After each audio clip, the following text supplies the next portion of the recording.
Savā dzīvē esmu redzējis un dzirdējis dažādu trešu, bet šis stāsts ir patiešām pretendents uz piedestālu. Mēs bieži vien mūsu valstī no dažādiem valdošiem dzirdam par to, kā mums valstī cilvēks ir pirmajā vietā. Gadījums par to, kā tas praksē izpaužās. Iedomājieties, jūs esat pensionārs, jums ir 88 gadi, jūs esat Latvijā nodzīvojis 50 gadus, un vienu dienu jums atnāk paziņas par to, ka tādā parastā valodā runājot, kravājiet jūsu mantas un uz iziešanos no Latvijas.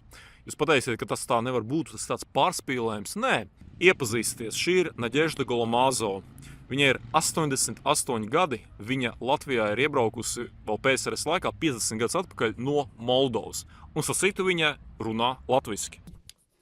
Pensiju jau vairākus mēnešus nemaksāja. Kā mēneši? 3 mēneši. 3 mēneši jau bez pensijas esiet, ja? No. Viņa ir vientuļā pensionāra. Viņai nav ne radinieku, ne tuvinieku, ne Krievijā, ne Latvijā. Viņa ir viena pati. 21. gadā Latvijā viņai bija iedota termiņu uzturēšanās atļauja. Bet tā gadījās, ka viņa palaida to brīdi, kad viņai tā Krievijas pass, cik es saprotu, beidzās.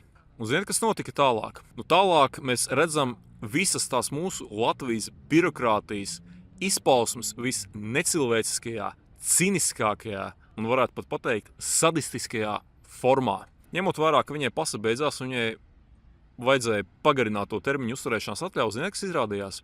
To atļauju nemaz nevar pagarināt, jo, redz, viņa nesot bijusi Latvijā.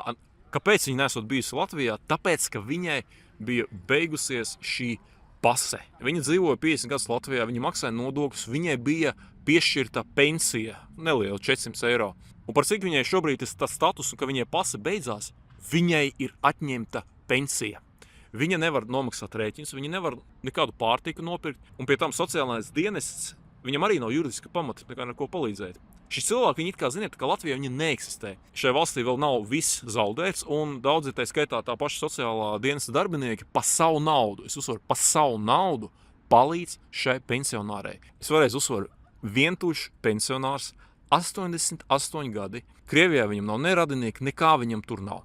Un šobrīd viņam ir papīrs par to, ka viņam pēc dažām nedēļām ir jāpamet šī valsts. Un līdz šim nav manīts to, ka tā pati iekšlietu ministrija, PMLP, būtu interesēta kaut kādā veidā, nākt pretī. Ziniet, tas oši pēc tādām riebeklībām, un es nezinu, kam tur kas ir kādā galvā, mūsu iekšlietu ministram varbūt tai skaitā ienāca, ka vienkārši viņam tāda izklaide, taisīt riebeklības. Par valsti spriež ne pēc tā, kā viņa izturās pēc stiprākajiem, bet pēc tā, kā viņa izturās pret vājākajiem.